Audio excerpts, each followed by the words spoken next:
problématique, c'est qu'en élevage plein air, on est beaucoup moins soumis à ces contaminations et qu'on prend de plein fouet des normes drastiques qui sont sérieusement contrôlées et qui nous obligent à investir, qui compliquent énormément notre travail et qui, du coup, mettent en péril de nombreux élevages. Aujourd'hui, en France, c'est sur deux types d'élevage en particulier, les volailles et les cochons. C'est là que les normes sont les plus présentes. Le principe de base, c'est d'isoler les animaux dans tout environnement extérieur. Alors en plein air, forcément, ça complique la donne. Donc on veut des clôtures, on veut un sas à l'entrée. C'est-à-dire que nous, en tant qu'agriculteurs, on sort de chez nous, on peut pas rentrer, on peut pas aller voir nos animaux, on peut pas rentrer dans le parc comme ça. Faut qu'on change de botte. Faut qu'on fasse un parc qui est vraiment clôturé, séparé de l'extérieur. En cochon, faut grillager, faut mettre des clôtures électriques à l'extérieur, à l'intérieur. Faudrait surtout pas qu'un cochon puisse faire de groin à groin avec un sanglier. Ce serait très très dangereux. Il faudrait surtout pas qu'en marchant sur la terre, on puisse ramener une crotte d'un autre animal dans notre élevage. Ça serait beaucoup trop dangereux. Voilà, c'est ça le principe de la biosécurité. Le problématique de ça, de tout bloquer comme ça, c'est qu'effectivement, quand on a, par exemple, comme dans mon cas, je fais du cochon, je fais du maraîchage, eh ben, je ne peux pas faire de rotation complète avec mes cochons et mon maraîchage, tout simplement parce qu'il faudrait que je clôture tous les hectares de ma ferme. Je fais aussi de l'agriculture plein air. Il faudrait que je clôture 30 hectares pour que mes cochons puissent se balader partout et que je fasse des rotations avec mes cultures. Donc aujourd'hui, ben non, du coup, j'ai des cochons qui saturent juste certaines parcelles, ce qui est complètement idiot d'un point de vue environnemental. Ça pollue ces terrains-là. Ce qui est idiot d'un point de vue agronomique, parce que les cultures qui peuvent se poursuivre ne peuvent pas bénéficier de l'amendement des cochons. Ça coûte très cher à l'installation, c'est compliqué à entretenir, ça prend beaucoup de temps et c'est pas justifié pour l'élevage plein air.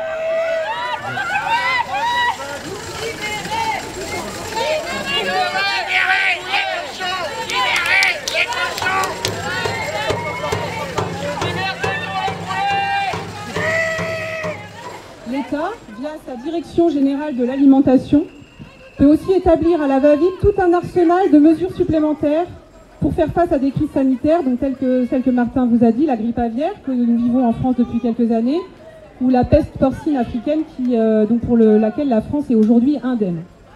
Sans connaissance avérée du terrain, ni de l'efficacité prouvée de ces mesures, et surtout sans différencier un petit élevage paysan plein air d'une ferme-usine, l'ensemble de ces mesures s'appliquent sans concertation. Si elles ne sont pas appliquées, elles sont susceptibles d'entraîner des contrôles inopinés, des mises en demeure, des interdictions d'abattage pour les volailles de chair, de commercialisation des viandes ou des œufs, voire des retraits d'agréments sanitaires. Elles mettent, quoi qu'il arrive, l'éleveur dans un grand stress. Impossibilité à mettre en œuvre des mesures inadaptées sur sa ferme, peur du contrôle, de la dénonciation, de perdre des marchés, des baisses de ponte, de la mortalité de ces animaux, etc. Ces mesures sont notamment la pose de filets sur des parcours extérieurs pourtant petits sur nos petits élevages, couvrir des stocks de paille ou le fumier en plein champ, pour se protéger des oiseaux migrateurs, et bien sûr, ce que vous connaissez, l'enfermement ou la claustration qui stresse à tel point des animaux habitués à être en plein air qu'ils entraînent des comportements de cannibalisme et bien sûr des baisses de ponte de 30 à 40% pour les poules pondeuses. Croyez bien qu'aucun éleveur n'a fait le choix de ramasser des animaux morts chaque jour. Personnellement, je préfère ramasser des œufs, ni de voir ces animaux piqués, déplumés, prostrés. Cette mesure, par exemple, a été jusqu'ici totalement inefficace et de nombreux cas de grippe aviaire ont eu lieu dans des élevages où les animaux étaient claustrés, alors qu'il y a eu très peu de cas dans des élevages où les animaux étaient dehors. L'autre mesure que nous dénonçons, c'est l'abattage préventif ou le dépeuplement de l'eau sain, c'est-à-dire qui ne sont pas malades. C'est notamment sur des enlèvements par des services d'équarrissage de l'eau sain qui avait été abattu que le virus a circulé sur des secteurs qui étaient encore indemnes, véhiculé par le camion de l'équarrissage lui-même qui arrivait d'élevages touchés. Nos élevages paysans fonctionnent en grande partie en autarcie, avec très peu de mouvements, entrées-sorties, par des personnes extérieures. Nos fermes sont des cul-de-sac Pour les virus, contrairement aux énormes fermes-usines qui réceptionnent tous les jours des camions de transport d'animaux vivants, morts, d'aliments, de médicaments, de matériel, de techniciens, qui circulent sur des zones où les élevages sont très densifiés. Le bon sens, les bonnes pratiques, l'immunité naturelle, la taille modeste de nos élevages et nos contacts permanents avec nos animaux nous permettent sérieusement de protéger nos troupeaux, sans avoir à appliquer ces règles inadaptées, inefficaces et destructrices, qui ne servent qu'à protéger le modèle agro-industriel et les enjeux de l'export mondial. Bonjour, je suis éleveur sur Fivéac, je suis en brebis et vache à viande. Je suis ici pour soutenir mes collègues qui sont en volaille et cochon plein air, mais c'est aussi parce que jusqu'à maintenant, on n'avait pas de soucis en petits ruminants et gros ruminants, mais ailleurs, cette année, on a commencé aussi à nous parler de biosécurité, avec notamment le fait de se protéger de la faune sauvage. Je trouve ça complètement aberrant en agricole. Et donc, au même titre, création de clôture et autres. Donc, voilà, je suis ici pour soutenir, comme d'autres. Voilà. Merci.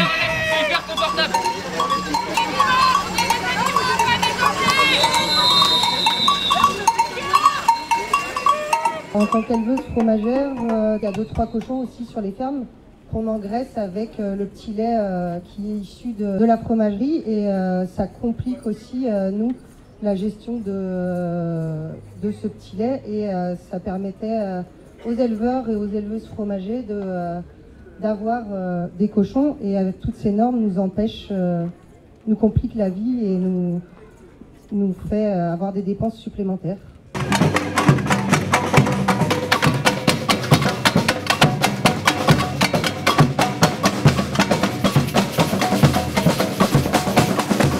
Moi, je voulais essayer de faire comprendre à tous que ces maladies émergentes, qu'on appelle grippe aviaire, peste porcine, etc., sont des maladies industrielles, du système industriel, et que les réponses biosécuritaires sont des réponses par le système industriel. Pourquoi ces maladies sont des maladies industrielles? Grippe aviaire, peste porcine ne se développent essentiellement que dans les élevages industriels parce que ces élevages, par essence même, fabriquent un affaiblissement de l'immunité par la sélection génétique qui ne cherche qu'un objectif, c'est la productivité, et qui néglige, qui méprise en fait l'idée de l'immunité, l'autonomie immunitaire des animaux. Si on rajoute à ça au fait que le milieu concentrationnaire en fait augmente le stress et affaiblit encore plus le système immunitaire déjà faible de ces animaux, et que derrière, en plus, en termes de propagation, le système industriel est tellement segmenté, c'est-à-dire que par exemple, en élevage de volailles industrielles, une même volaille va connaître 3-4 élevages différents, puis finir dans un abattoir à 100, 200, 300 km de chez lui. Et du coup, ces systèmes-là de diffusion des animaux diffusent magnifiquement en fait tous les pathogènes. Et le comble de tout ça, en fait, c'est que toutes ces politiques de biosécurité aujourd'hui viennent accuser l'élevage de plein air d'être le responsable principal de la propagation de ces maladies, alors même qu'on sait que notre système de sélection génétique est bien plus performant en termes d'entretenir l'immunité, parce qu'on sait que l'art d'être éleveur, c'est développer l'immunité de nos animaux, et qu'on sait aussi, et l'État lui-même ne peut pas le nier, puisque c'est une agence d'État, l'Agence nationale de la sécurité environnementale et sanitaire, qui a fait la démonstration en 2021-2022, la campagne 2021-2022, il y a eu une énorme pandémie en France, et des analyses ont été faites, et ont démontré que les foyers de contamination de grippe aviaire, parmi les foyers, seuls 0,6% de ces foyers étaient liés à des contacts entre les volailles d'élevage et la faune sauvage, et des oiseaux sauvages. Et derrière, on nous impose en fait des mesures totalement délirantes de cloisonnement, de confinement. Et ça aussi, il faut comprendre que c'est une pure logique industrielle. Tout ça est basé sur un mythe, le mythe de l'étanchéité, qui serait possible de se mettre à distance des micro-organismes, des virus, des bactéries. Et ça a été inscrit, et c'est là qu'il faut prendre la mesure, que tout ça est à l'échelle mondiale, se pense à l'échelle mondiale, par les États, par les gros groupes industriels. Et du coup, comment est pensée l'étanchéité aujourd'hui? C'est pas... Il suffit d'aller regarder en Chine, en fait. Qu'est-ce que c'est les fermes-usines aujourd'hui biosécuritaires, au top de la biosécurité en Chine? C'est des usines où les humains doivent passer dans des sas pendant des semaines avant d'avoir droit d'aller travailler dans l'usine, et avant de sortir de l'usine, restent à nouveau en quarantaine pendant des semaines pour retrouver la vie sociale habituelle. Derrière, c'est des usines avec air filtré. Les animaux sont contrôlés en permanence, tous les jours, à l'entrée et à la sortie.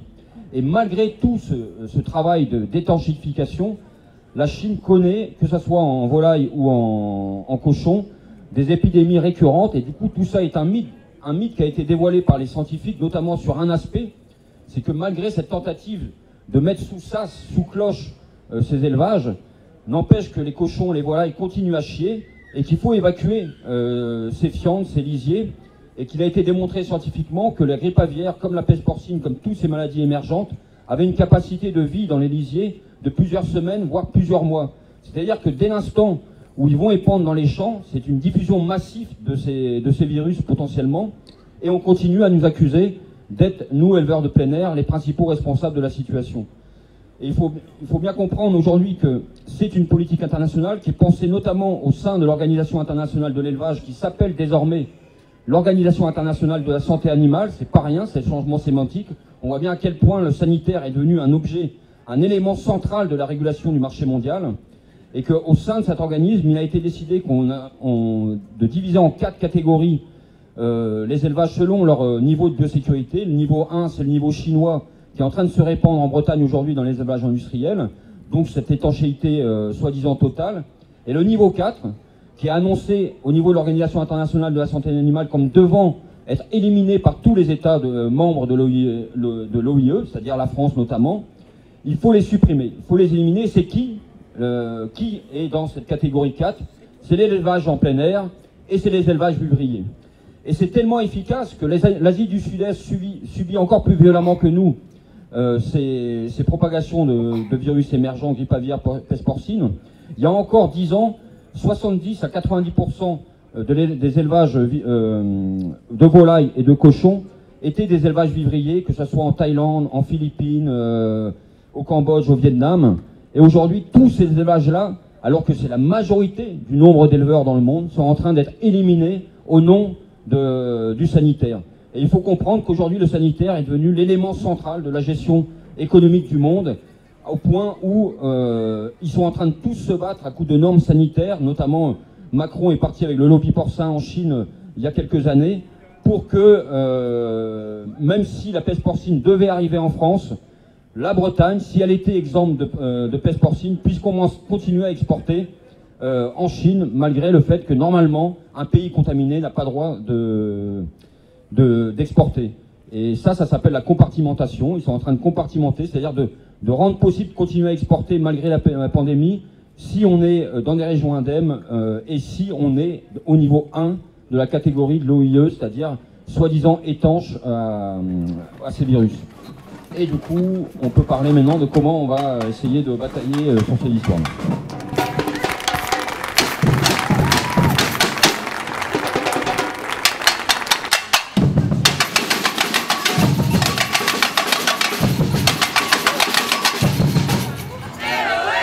Moi, j'aimerais juste rappeler c'est quoi notre boulot en tant qu'éleveur, ou pas forcément professionnel, hein. Dès lors qu'on a des animaux en vivrier, c'est un peu le même principe. Notre boulot, c'est d'avoir un cheptel, de le constituer, de le protéger, et d'en créer une immunité collective face aux différentes virus, maladies ou conneries qui circulent. C'est le principal de notre boulot. Et pour ça, on fait un travail, notamment en termes génétiques, avec une sélection qui prend énormément de temps.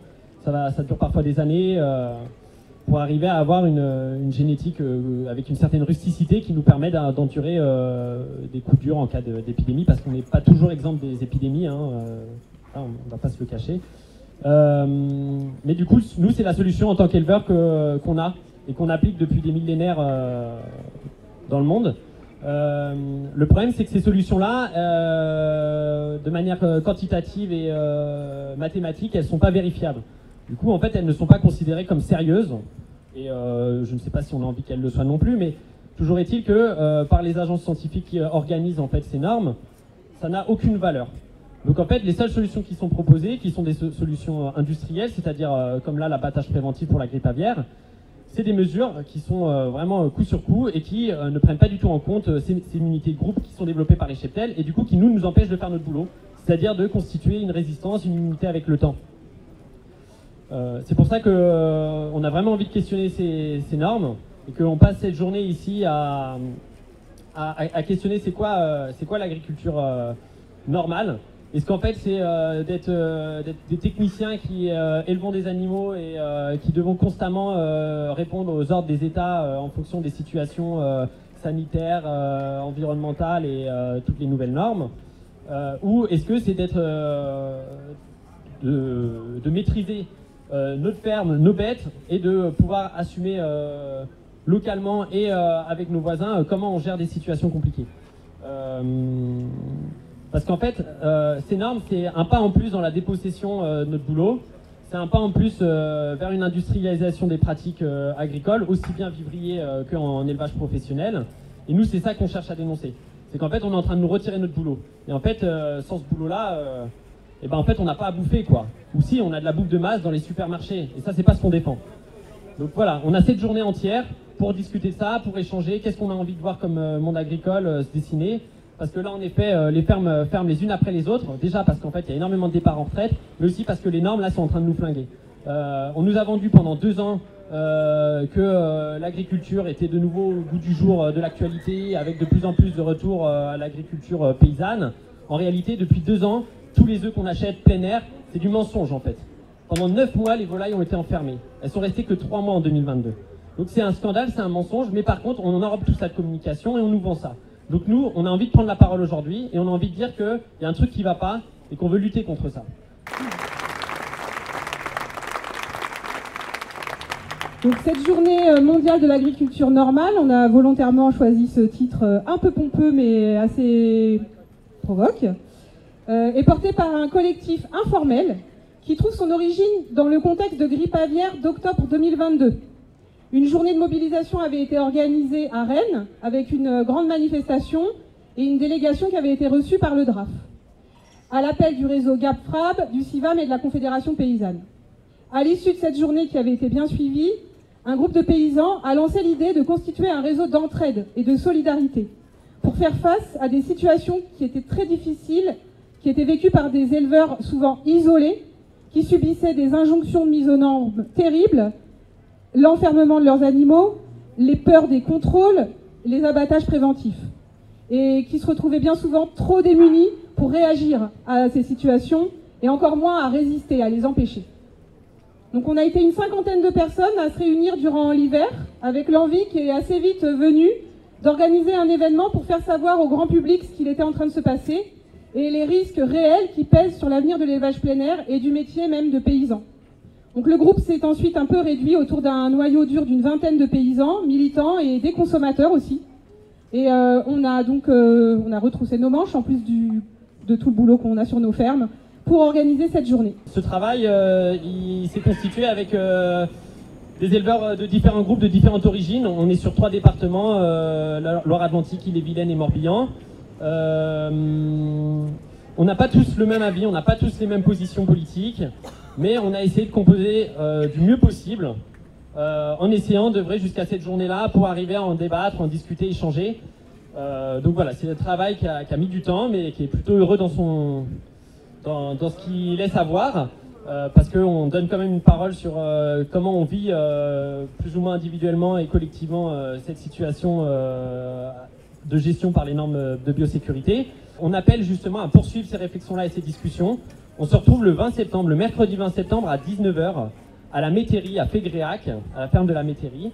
Vous avez les contacts et les coordonnées, il y a un fly avec ces informations-là qui circulent. On invite tout le monde, éleveurs mais pas que, habitants du monde rural, habitants du pays de Redon, à nous rejoindre et à venir échanger sur ces problématiques-là. Parce que ce travail, il continue, cette situation, elle est encore là. Et voilà, va falloir réfléchir comment on s'organise collectivement, comment on porte une résistance commune, une voix un peu commune au moins par rapport à cette situation politique. Voilà.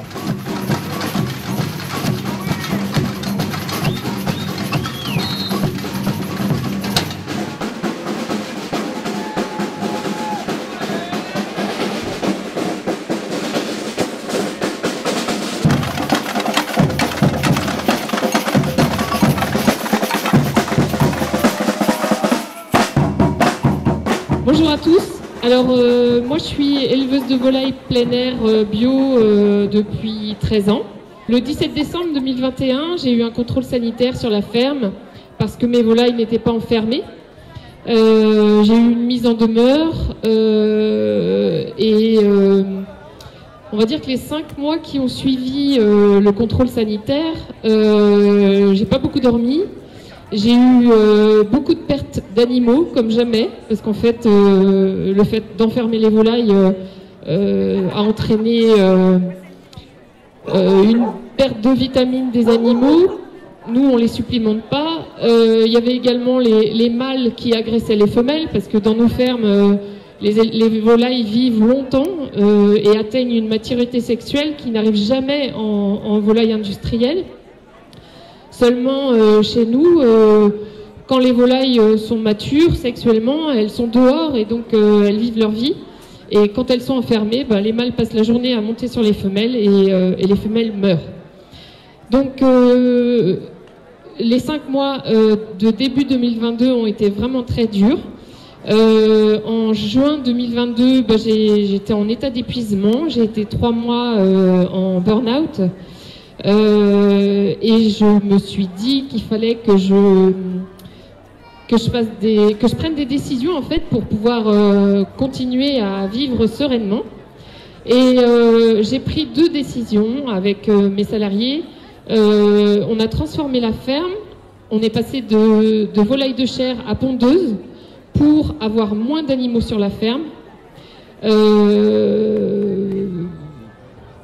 Ne plus avoir des animaux enfermés dans des petits bâtiments. Il y a moins de densité en poules pondeuses. Et en même temps, on s'est dit aussi que de toute façon, on n'enfermerait jamais nos volailles. On l'a fait pendant 5 mois par pression en fait du premier contrôle. Mais c'est clair qu'on n'est pas des éleveurs de volailles enfermés. On est des éleveurs de volailles plein air et on ne compte pas changer de métier. Seulement, il y a quand même une législation qui n'est pas en notre faveur. L'ANSES a émis 3 recommandations au gouvernement pour lutter contre la propagation de la grippe aviaire. La première recommandation, c'est de confiner les volailles. Or, on sait maintenant, on a eu les chiffres, il y a seulement 0,6% des contaminations qui ont été faites par la faune sauvage. Et le reste, c'est fait en élevage industriel. Donc on n'est pas du tout favorable à cette recommandation de l'ANSES, qui est la seule appliquée législativement. Alors qu'il y a 2 autres recommandations de l'ANSES pour lutter contre la grippe aviaire. La deuxième recommandation de l'ANSES, c'est la dédensification du nombre de volailles par bâtiment. Ça, c'est pas appliqué. Il commence à y avoir des essais en Vendée parce qu'ils essayent de sauver les filières de cette région. Mais sur tout le reste de la France, c'est pas appliqué, et en particulier en Bretagne, il n'en est pas question. Et il n'y a pas de législation. Et la troisième recommandation de l'ANSES, c'est une dédensification du nombre de bâtiments par territoire. Et ça, il n'y a rien, il n'y a aucune législation.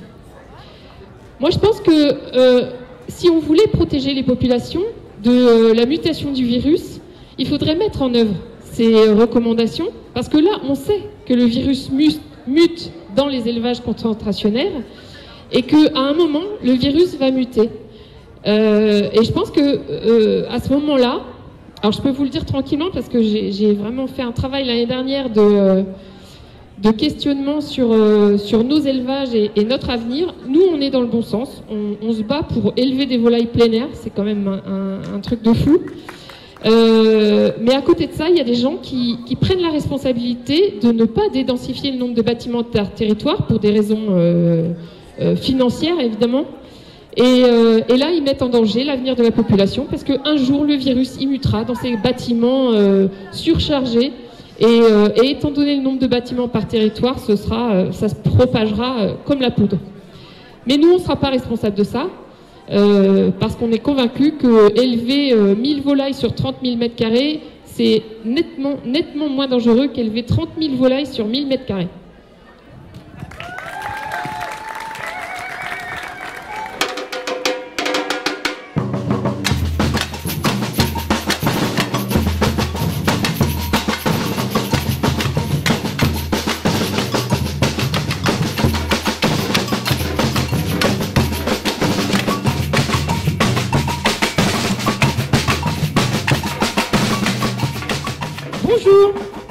Alors moi je suis Audrey Lacroix, je suis éleveuse de volailles à La Chapelle-sur-Erdre, au nord de Nantes, en GAEC à 3 associés. Je suis installée depuis 2010. La grippe aviaire en fait est apparue dans notre vie il y a 3 ans à peu près. Mais ça fait déjà depuis 2016 que l'État nous en parle avec donc les règles de biosécurité qui sont arrivées en 2016 où on nous a dit attention, la nature c'est dangereux. Parce que c'est bien connu, la nature c'est dangereux pour les animaux. Hein. Il faut les enfermer dans des espaces bétonnés, entièrement aseptisés, nettoyés, confinés. Et c'est comme ça qu'on va pouvoir bien protéger nos animaux. Donc on a commencé un peu à nous expliquer ce système de la biosécurité dès 2016. Mais là, depuis 3 ans, donc les règles imposent le confinement. Donc je ne sais pas si, parce qu'on le répète depuis ce matin, mais moi souvent je me rends compte que les gens à qui je vends mes poulets n'ont pas conscience du monde dans lequel on vit. Mais aujourd'hui en France, depuis 3 ans, les animaux sont enfermés, les volailles sont enfermés de façon obligatoire dans la totalité des élevages de France, sauf chez les fous comme tous ceux qui sont ici, là, qui refusent de l'appliquer et qui font de la désobéissance civile. Donc on est, voilà, ce petit nombre, et moi je dis bravo au collectif pour votre super organisation, mais il faut réaliser que c'est déjà depuis 3 ans, c'est 10 mois par an, c'est interdit de mettre des animaux dehors. Parce qu'on nous dit, la nature c'est dangereux. C'est quand même un truc de malade. Et pourtant, tous ces gens se rencontrent, font des réunions, ils ont des cravates, ils nous expliquent que c'est super important, qu'on va protéger, et on va nous protéger. Et ils sont dans un déni total, et en fait ils arrivent, je pense, à mettre en place toutes ces pratiques parce qu'ils nous font croire qu'il y a un danger pour nous. Parce que du coup, on peut pas faire semblant de dire il n'y a pas eu le Covid qui est passé par là ou je sais pas quoi. On nous fait croire qu'il y a eu de la grippe aviaire en Asie, il y a des gens qui seraient morts, etc. Mais c'est les morts les plus chers du monde parce qu'il y a eu, en tout et pour tout, en Europe, il y a eu un cas, un vétérinaire qui est mort apparemment de la grippe aviaire. Mais il y a des milliards de volailles qui ont été abattues à cause de ce cas humain. Et c'est ça qu'on nous explique. On nous fait croire que c'est lié à l'humain. Donc j'ai envie d'en parler un peu parce que nous les éleveurs on oublie tellement, ça nous paraît évident que n'importe quoi, mais c'est quand même ça qui plane au-dessus, c'est-à-dire que l'État nous fait croire qu'il nous protège. Hein, il est là pour nous protéger des dangereuses maladies véhiculées par la faune, et notamment la faune sauvage qui serait vraiment le pire du pire. Donc l'avifaune sauvage, hein, on nous explique que le problème c'est ces fameux oiseaux migrateurs, mais les salauds, en plus, ils sont migrateurs, ils viennent d'un autre pays. Vous imaginez vraiment, c'est incroyable. Il faut les arrêter, quoi. Donc, on devrait tuer tous ces animaux. Je sais pas dans quel monde ils vivent. Moi, je dis, envoyons-les sur Mars. On leur dit, allez-y, allez sur Mars. Il n'y a pas de nature là-bas. Vous allez pouvoir faire des élevages enfermés super, complètement gérés. Et nous, on va gérer cette planète et on va faire avec la faune sauvage, avec la nature qui n'est pas notre ennemi. Et on va élever des animaux dans le respect de cet élevage qu'on a envie de faire, de cette interaction qu'il y a avec eux, parce que c'est une interaction, nos animaux qui sortent dans les parcours, ils interagissent avec les arbres, ils interagissent avec tous les autres animaux qui sont autour, et c'est un bonheur de faire ce métier comme ça. Et c'est hors de question d'enfermer des animaux. Les animaux vivent dehors, et nous aussi d'ailleurs, on devrait vivre plus dehors. Voilà, merci. Donc on est très en colère, parce que ça fait 3 ans, et que c'est pas possible que ça continue, parce que c'est insolvable en fait. On continue d'être en désobéissance civile depuis 3 ans, et à un moment on se dit mais comment on fait, comment on va transmettre notre ferme, enfin voilà, qu'est-ce qu'on fait pour le futur. Et j'avoue que moi j'en suis un peu là à me dire merde, qu'est-ce qu'on fait. Donc ça me fait du bien là ce petit rassemblement, et j'espère qu'on va trouver des solutions. Et je souhaite d'en trouver ensemble. On continue la désobéissance civile parce qu'on n'a pas le choix. Mais qu'est-ce qu'on trouve d'autre pour lutter contre ce système qui nous écrase? Parce que là, c'est vraiment, c'est de ça qu'on parle, quoi. Hein. C'est des solutions qui sortent de nulle part. Donc je finis juste là-dessus, après j'arrête. Pour dire que avant la grippe aviaire, en tout cas, en France, on était leader sur l'élevage de volailles plein air. Leader en Europe. C'est 20% d'élevage plein air en France, c'est leader. Hein. Parce que les autres pays, le pays numéro 2, c'était l'Italie avec 7% d'élevage plein air. Donc nous, on était leader avec 20%. La maladie se développe dans les élevages claustrés. Et la solution que nous donne l'État, c'est on enferme les animaux. Donc voilà, je vous laisse méditer sur cet enchaînement. Hein. Et je pense qu'aujourd'hui, on a dû bien descendre aux 5%, ça se trouve, dans tous les pays européens. Et donc l'élevage naturel, l'élevage normal, eh ben, c'est l'élevage industriel, c'est ce que veulent nos gouvernants. Et donc à nous aussi dans nos achats, dans notre prise de conscience, de faire changer la tendance, je pense. Voilà. Mais espoir quand même, hein. Espoir.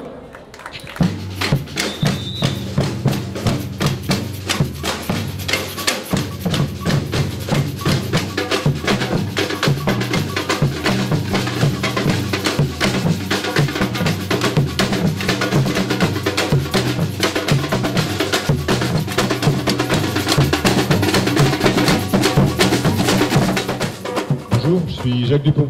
Je suis très heureux de vous voir aujourd'hui et de voir une telle mobilisation. Je viens du sud du 44, de la région de Machecoul, et je rêve d'avoir une mobilisation aussi importante pour une manif à Machecoul. Voilà. Donc je suis agriculteur, éleveur de volailles en circuit court, poulet, patates, canards, et également éleveur de canards prêts à gaver, avec un abattoir en circuit long, avec soulard. Voilà. Donc j'ai un peu les deux casquettes. Donc je suis bien placé pour voir un peu les différences de traitement entre les deux modèles. Voilà. Donc en 2022, moi mes volailles ont eu la grippe aviaire. Donc les canards étaient porteurs sains. Il me restait 9000 canards prêts à gaver en février 2022. Et suite à l'apparition d'un foyer à moins de 10 km, j'étais dans la zone de non-circulation des animaux.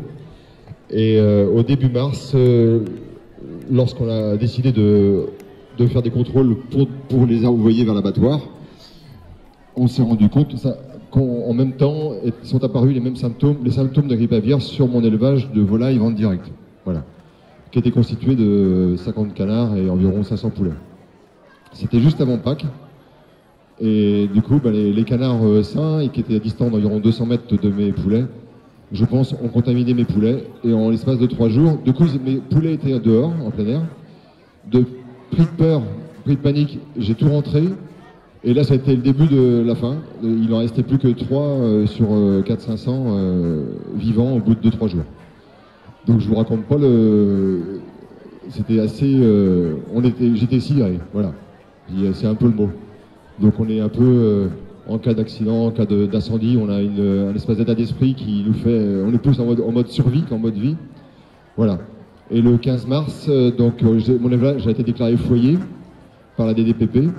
Et puis le 14 et 15 mars, il y a eu une entreprise du Sud qui est venue euthanasier mes 9000 canards. Donc des canards en pleine santé, euthanasiés au gaz carbonique dans les containers, fait par une entreprise avec du personnel d'Espagne, enfin voilà... tout cagoulé, c'était au niveau protocole sanitaire, c'était assez dur. Moi j'étais resté à distance. Il y avait un gars de la DDPP qui était là pour voir si tout s'est passé bien. Et voilà.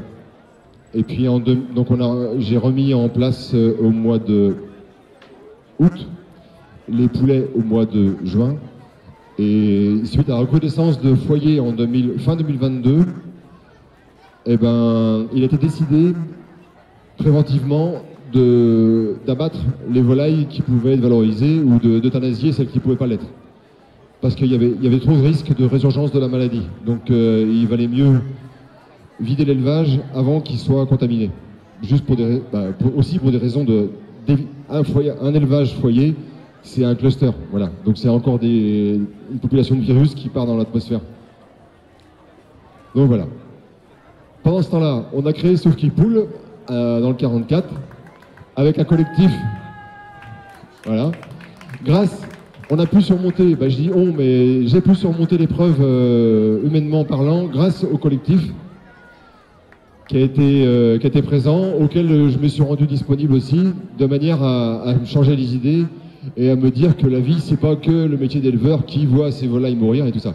C'est aussi un collectif, c'est aussi un groupe qui rejoint et qui se crée en collectif, et donc Sauve qui Poule, qui tient son nom d'un collectif qui est né dans le sud-est, dans le Vaucluse, suite à l'initiative de consommateurs qui ont soutenu des producteurs d'œufs de poule qui étaient confrontés à la réglementation sanitaire imposée à cause de la salmonelle, une réglementation juste dingue, complètement disproportionnée par rapport aux risques réels. Et c'est actuellement tout à fait ce qu'on a vécu et ce qu'on vit. Alors, pour conclure, j'ai participé en tant que délégué représentant de la Confédération paysanne à la réunion que la Vendée organisait à la préfecture pour la venue de Marc Fesneau qui allait nous parler du vaccin grippe aviaire pour les volailles de Vendée et autres. Et j'ai dit que, à la suite d'une étude qu'on a faite dans notre Safety Pool, là, pour savoir quelle était l'incidence du risque entre les modes de production intensifs ou les modes de production artisanaux et en plein air, j'ai dit qu'il y a eu beaucoup moins de cas dans les petits élevages que dans les gros élevages où les volailles sont enfermées et que ça méritait d'avoir un traitement en termes de contrôle avant le déplacement, un traitement différencié entre les gros élevages, entre guillemets intensifs, et les petits élevages en circuit court. Bon, Marc Fesneau, il m'a écouté poliment et il m'a répondu, on ne pose pas les modèles. Voilà, la première chose qu'il m'a dit, je suis tombé sur un peu, j'ai pas compris pourquoi il a dit ça. Et tout ce que je vois, moi, c'est un peu comme Audrey le disait tout à l'heure, on est en face de gens qui nous connaissent pas, en fait. C'est comme s'ils nous connaissaient pas. Et moi, j'appelle à tous les éleveurs de nos réseaux, là, à se regrouper pour qu'on soit visible au sein des instances gouvernementales, visible un peu plus. Voilà.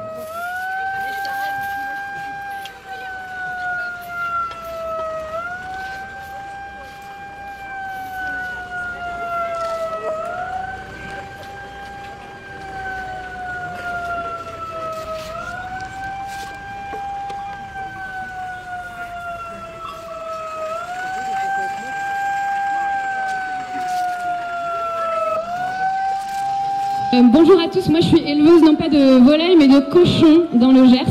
C'est un gros territoire de volailles en plein air et en fait depuis 2016 on voit des épisodes de grippe aviaire qui commencent, qui dégomment des élevages intensifs et à chaque fois dans les médias la sauce qui nous est servie c'est de dire « Ah la lumière sera faite sur cet événement mais c'est fort probablement à cause de la faune sauvage ». Ben non en fait les animaux en intensif étaient tous déjà claustrés, étaient tous déjà enfermés. Donc voilà, on savait bien que c'était pas à cause de la faune sauvage, mais jusque-là, jusqu'en 2021, on vivait quand même à peu près tranquillement, on élevait nos animaux en plein air, sans aucun souci.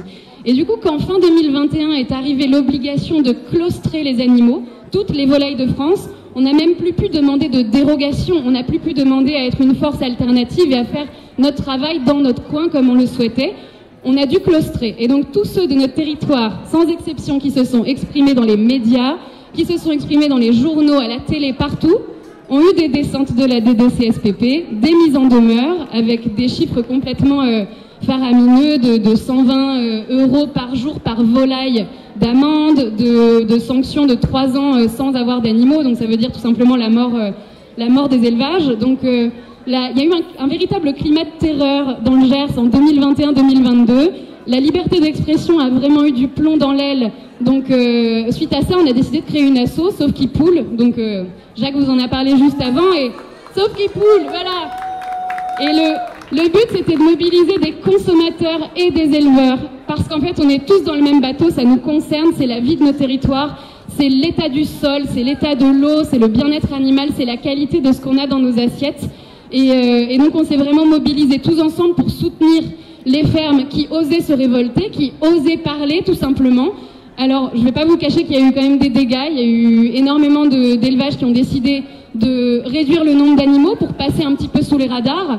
Il y en a certains qui ont arrêté parce qu'il n'y a pas eu que les mises en demeure, il y a aussi eu parfois des contrôles salmonelles inopinés qui étaient positifs, donc avec abattage complet du cheptel, sauf qu'en fait les contrôles sous huissier qui étaient faits juste après par les éleveurs étaient négatifs, mais ça c'est pas reconnu par la loi. Donc en fait les intimidations, il y en a eu sur tous les plans, à plein de niveaux différents. Ça a été très dur à vivre pour les gens de notre territoire. Et peu à peu, les éleveurs se sont fait entendre et les consommateurs avec. L'an dernier, il n'y a eu aucun contrôle. Le préfet s'est vraiment tenu à carreau.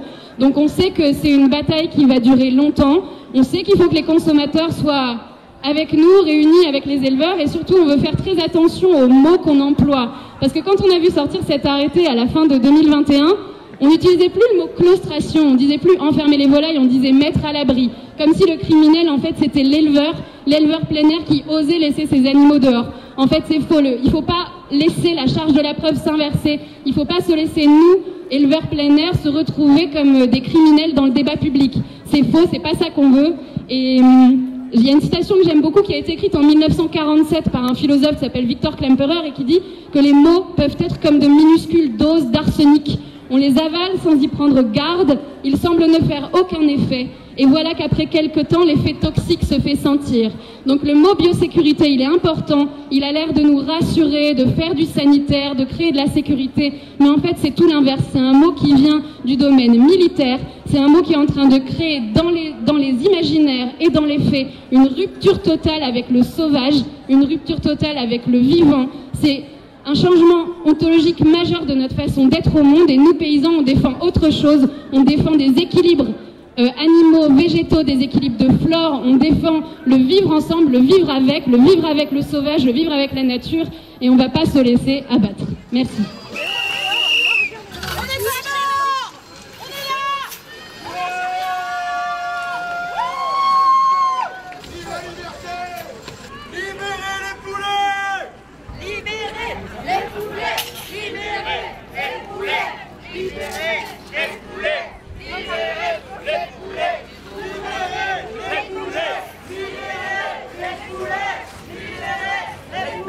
On va vous faire une petite lecture très rapide d'une succession de témoignages pour vous rendre compte un peu de l'ampleur de ce que représente sur les gens, sur la pression psychologique, cette situation-là. Ces témoignages ont été recueillis par l'association Sauve qui Poule 44. On précise que les prénoms ont été changés. Sarah, éleveuse, cesse son activité pour cause de souffrance au travail face aux injonctions contradictoires des autorités et à la dissonance cognitive qu'elles engendrent. Paul et Jeanne, éleveurs, ont cessé leur activité suite à l'abattage préventif de 1200 volailles saines âgées de 10 semaines. La DDPP est venue attraper les animaux en plein jour, les a enfournés 10 par 10 dans des sacs poubelles pour les asphyxier au gaz devant les éleveurs. Ces derniers, traumatisés, ne veulent plus continuer. Sophie et Victor, éleveurs, sont en train de cesser leur activité par usure des contrôles, des tests, des injonctions permanentes de l'administration pour la conduite hebdomadaire de leur activité d'abattage de volailles. Dans le Gers, Jean-Christophe, éleveur de poulets bio, a cessé son activité. Fragilisé par la situation économique, il refuse de se soumettre à l'enfermement de ses animaux et à la traçabilité des bêtes dans des bases de données gérées par l'interprofession. Faute de nouveau installé sur le territoire pour le remplacer, sa place de marché est toujours vide. Blandine, en parcours d'installation agricole en poules pondeuses bio, a lutté des mois pour l'obtention de l'agrément de son centre d'emballage d'œufs, puis a été oralement menacée de mise en demeure pour non-conformité de ses bâtiments d'élevage pour l'enfermement des volailles, plusieurs mois avant l'obligation de claustration. Fragilisée par la conjoncture économique et par la peur du contrôle, elle parle de descente aux enfers. Elle a tenté plusieurs fois d'arrêter l'élevage de poules, mais ne le peut pas pour le moment à cause de ses engagements DGA. Alain et Christine, éleveurs depuis 20 ans en volailles bio agroforestières, ont reçu une lettre de rappel à la loi après avoir expliqué dans un journal pourquoi ils ne claustreraient pas leurs volailles, puis une mise en demeure après un autre passage dans les médias. Suite à cette mise en demeure, ils enferment leurs volailles et documentent l'impact de la claustration sur la santé de leurs animaux. Écœurés et épuisés, ils parlent de dégoût d'élever et sont en train de réduire leur activité de plus de moitié. Julie, en parcours d'installation agricole en poules pondeuses bio, a également lutté des mois pour obtenir l'agrément de son centre d'emballage des œufs. 2 ans plus tard, elle est mise en demeure pour non-acquisition d'une mireuse calibreuse automatique, pourtant non obligatoire. L'obligation de claustration des volailles a occasionné chez elle des sentiments de rejet et d'injustice, et elle a vécu dans la peur des contrôles jusqu'à faire un burn-out. Elle ne parvient plus à aller voir ses volailles. Son mari a arrêté de travailler à l'extérieur pour gérer sa ferme à sa place. Anna, éleveuse de poules pondeuses bio, subit un contrôle salmonelle quelques jours après avoir publiquement annoncé son refus de claustrer les volailles. Le contrôle dans le bâtiment est positif et la DDCSPP lui annonce que l'obtention des indemnisations pour l'abattage de son cheptel est conditionnée à la claustration des poules. Elle fait une contre-analyse sous contrôle d'huissier, négative.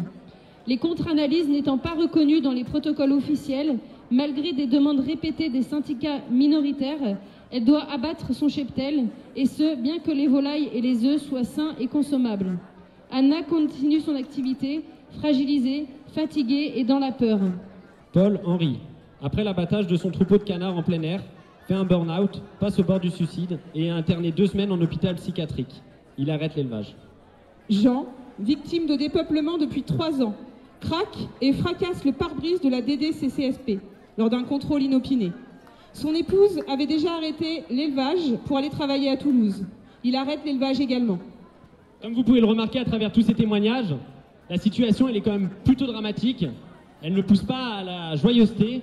Cependant, ce qu'on essaie de partager, en tout cas avec l'organisation de cette journée-là et de cet événement, c'est qu'en fait, ce qui se passe aujourd'hui, c'est qu'une amorce, c'est qu'un début, c'est le début d'un combat qui est plus long, qui va continuer, qui va durer, et qu'on espère qu'on va porter à de plus en plus nombreux, avec une voix de plus en plus forte. On espère à travers cette journée, qui aussi essaie d'exprimer un peu de joie, et la joie, c'est cette joie de vouloir combattre, de vouloir résister, de vouloir continuer à être ensemble, et en tout cas à opposer une voix contraire.